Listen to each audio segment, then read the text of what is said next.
बीच बीच में प्रयोग करते रहना चाहिए।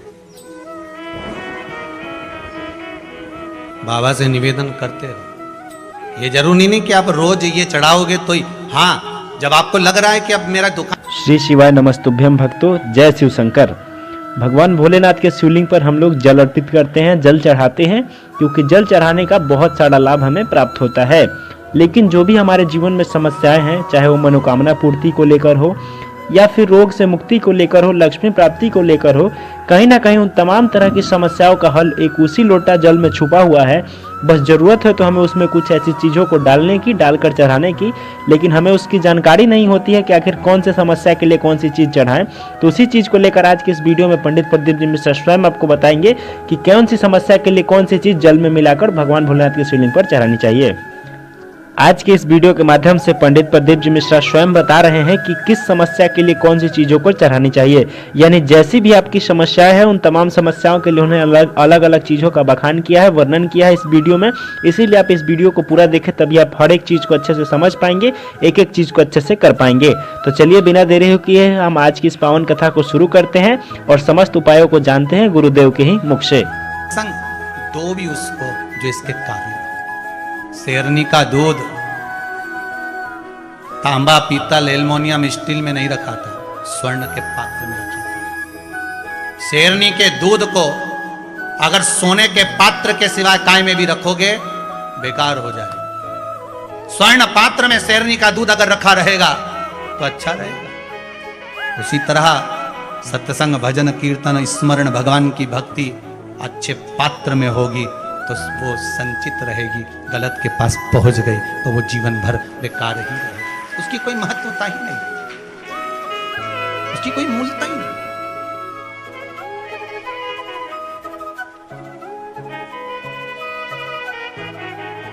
बस उसकी भक्ति। तुझे छोड़ सुन काशी वाले, कोई ना मीत हमारो, एक बार भोले हंस कर कह दो तू मेरा। बहुत उतना भगवान की भक्ति। आगे चरित्र आया, शिव महापुराण का बड़ा पावन चरित्र अंधकासुर का वर्णन किया कि अंधकासुर स्वयं भगवान शंकर के नेत्र बंद करने के बाद प्रकट होता है और वही अंधकासुर एक दिन माता जगत जननी को गलत दृष्टि से देख लेता है। जिस माता की गोद में खेले हैं उसी माता को गलत दृष्टि से देखकर, यह व्यक्ति का भेद दृष्टि है, यह व्यक्ति की भेद दृष्टि है। जिस भूमि का हम खाते हैं, जिस धरा पर हम जन्मे हैं, जिस भारत माता की गोद में हम पैदा हुए हैं, जिस भारत माता की गोद में हमारा जन्म हुआ है, दुख तब होता है जब भारत माता की गोद में रहकर भी हम उंगली उसी भारत माता पर उठाते हैं। जैसे अंधकासुर जन्म लेने के बाद माता जगत जननी को ही गलत दृष्टि से देख रहा था,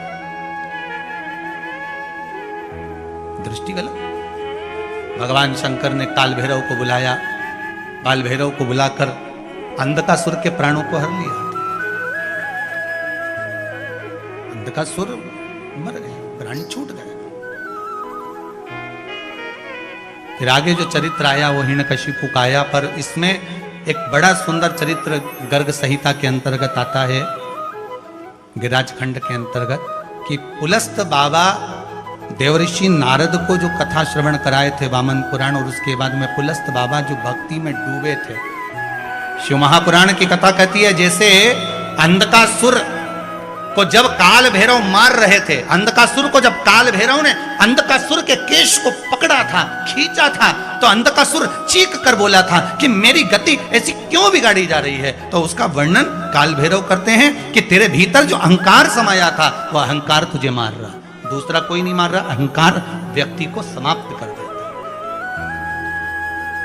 आप भगवान का भजन करते रहिए, आप शिव स्मरण करते रहिए, आप मेरे विश्वनाथ को, आप मेरे शंकर भगवान को एक लोटा पानी, एक कलश जल चढ़ाते रहिए।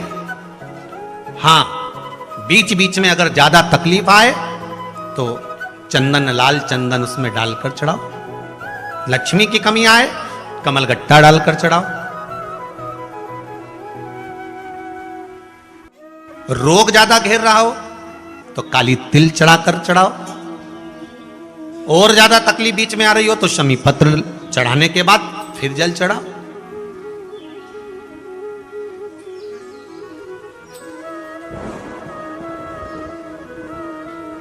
शमी पत्र का जो विधान है वो 2 बार चढ़ाने का होता है। एक बार अगर आप किसी कामना से शमी पत्र चढ़ा रहे हो तो शमी पत्र पहले शिवलिंग के ऊपर चढ़ाया जाता है, उसके बाद जल चढ़ाया जाता है। जब जल चढ़ जाए, दूध चढ़ जाए, पंचामृत स्नान आदि सब हो जाए, उसके बाद आप देवाधिदेव महादेव की जब पूजन करें, अर्चना करें, आराधना करें, चाकरी करें, निवेदन करें, तब फूल आदि पुष्प आदि जब भगवान देवाधिदेव महादेव को समर्पित करेंगे, फिर पुनः वापस शमी पत्र बेल पत्र फिर समर्पित कर देंगे, फिर पुनः समर्पित कर देंगे।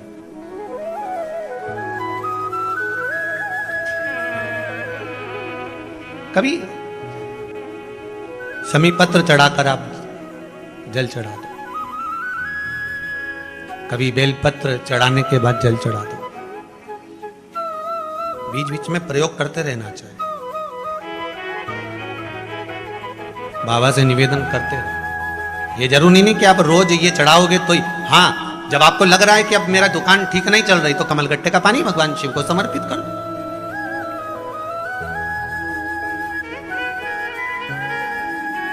कमलगट्टा लक्ष्मी जी की जो माला जपी जाती है, लक्ष्मी मंत्र की जो माला जपी जाती है, वो कमलगट्टे की माला से जपी जाती है। लक्ष्मी जी को कुबेर की प्रियता के भाव से कमलगट्टा दिया जाता है, और कमल और कमलगट्टे का भाव एक ही होता है। अगर आप कमल का पुष्प भगवान को समर्पित नहीं कर पाते तो कमलगट्टा भी अगर शंकर को चढ़ा रहे हो, जैसे भगवान विष्णु ने भगवान शंकर को, भगवान शिव जी को श्रावण के महीने में एक नियम लिया था कि पूरे श्रावण के महीने में 108 कमल के पुष्प दूंगा, और भगवान शंकर ने उनकी परीक्षा ली तो एक कमल का पुष्प छुपाया, उसको ढूंढा, नहीं मिला। सारा प्रयास कर लिया, माता लक्ष्मी जी ने सब प्रयास करे पर कमल का पुष्प नहीं मिला। देवऋषि नारद ने कहा नेत्र को कमल कहते हैं, तो नेत्र भगवान विष्णु ने अपना नेत्र निकालकर शंकर भगवान को समर्पित करा, तो शंकर जी के 3 नेत्र हो गए। भगवान शंकर ने अपना सुदर्शन चक्र भगवान विष्णु को दिया, तो शिव जी चक्र देते से ही भगवान विष्णु सुदर्शन चक्रधारी हो गए, भगवान सुदर्शन चक्रधारी हो गए, भगवान शंकर त्रिनेत्रधारी हो गए। एक नेत्र अर्थात शास्त्र कहता है कि कमल के फूल की जगह भगवान विष्णु ने अपना नेत्र दिया था। तो यहां संसार का मनुष्य तो इतना बड़ा तो धर्मात्मा नहीं हो सकता कि कमल के फूल की जगह अपनी आंख निकाल के दे देगा। तो भगवान ने भी फिर भाव प्रकट करा कि कमल के पुष्प का जो बीज होता है, कमल के पुष्प का जो भाव होता है, वो कमलगट्टा होता है। अब कई लोग मन में सोच के बैठे कि कमलगट्टा चढ़ाने से होता क्या है, तो ये चढ़ाने से होता क्या है। जो शास्त्र और पुराण, कई लोग कहते हैं हमारे पास तो सारे शास्त्र रखे हैं, पढ़ो। अगर रखे रहने वाली बात दूसरी है, पढ़ना जरूरी है। रखा तो सब सामान, तुम्हारे पास क्या कमी है? रखे सामान ढेर पड़ा होगा। अभी दिवाली पे सबके पास क्या माला नहीं है, क्या चेन नहीं है, क्या बोलो जम के बोलो है कि नहीं है, मंगलसूत्र नहीं है, क्या है गले में हार नहीं है, क्या सास ने चढ़ाया, पर सब लाकर में रखा है। बोलो सही है कि गलत है? सब लाकर में रखा है। अब लाकर में से तुम कब निकालते हो?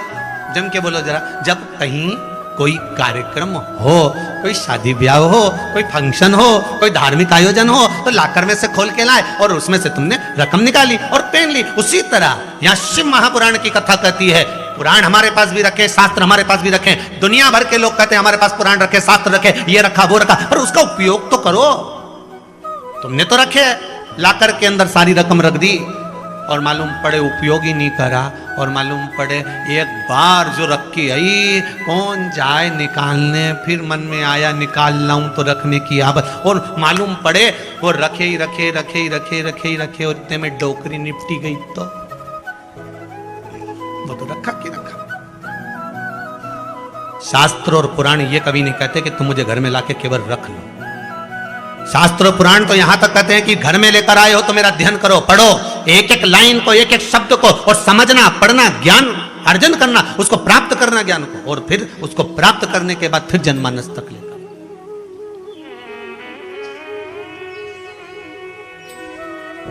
भगवान जब मौका मिल जाए, लगे आपको कि लक्ष्मी की कमी है, कमल गट्टा पानी में डालकर या कमल गट्टा शिव जी पे चढ़ाकर उसका पानी चढ़ा।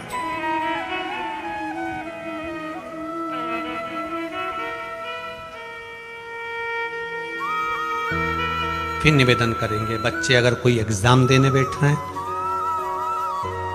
कोई कंपटीशन एग्जाम है, या लगता है आपको कि हाँ मेरे बेटे की यहाँ नौकरी लगना चाहिए, पूर्ण विश्वास मेरे कुबेर भंडारी पर करना। उसका नाम है कुबेर भंडारी।